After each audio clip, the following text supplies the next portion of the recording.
Chalasraid, aber áte bria. Ha an táte lan scéalachan cuideach. Leis a Phrosaic seo, thug sin duine agus scéalachan cóla gus dúlthas galach an áte sonríochta seo a scrúdach.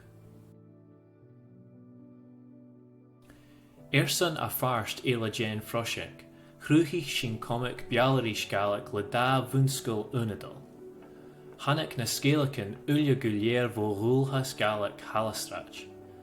Scríb a chlán an script agus chuideach iad le déalbhach na charactaran. Va spórs aicean le fuaim an galach, nuaimelas agus cóthórig. East.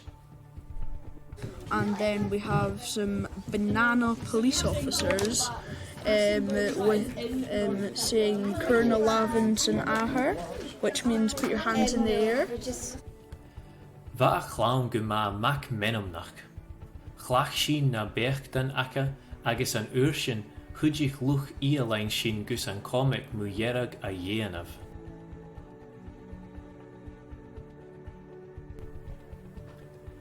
Beccan víasan an Jason va an comic Jasiel. Chum sin céala agus dhéanas a chlán barach scéalachan.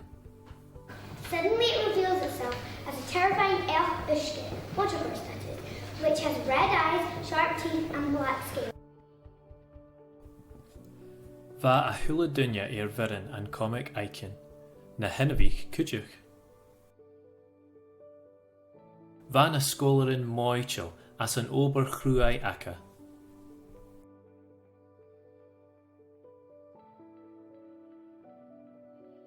San a farst éile Jane Phrosaic, thug sin trénig do thuúrthalich gus cuirsin a stúrig tíimiisiil Chalasraid.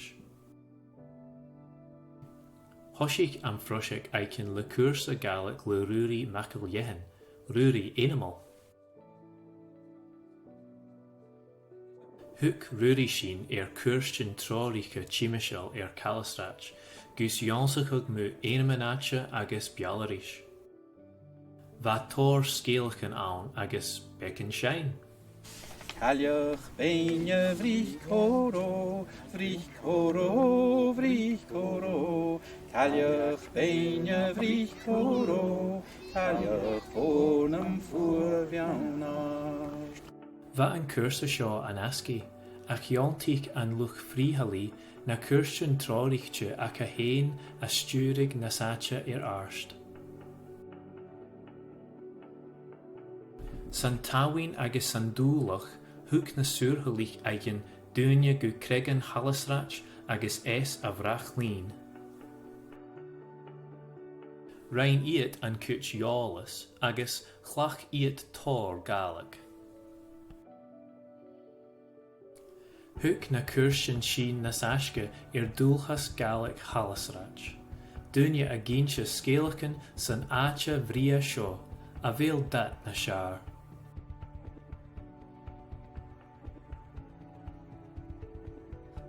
Leis a Phrosaic féic seo, bheasin san dúlchas galach Chalasraid a thuilearthug agus a dhéanamh na srúgsinneach.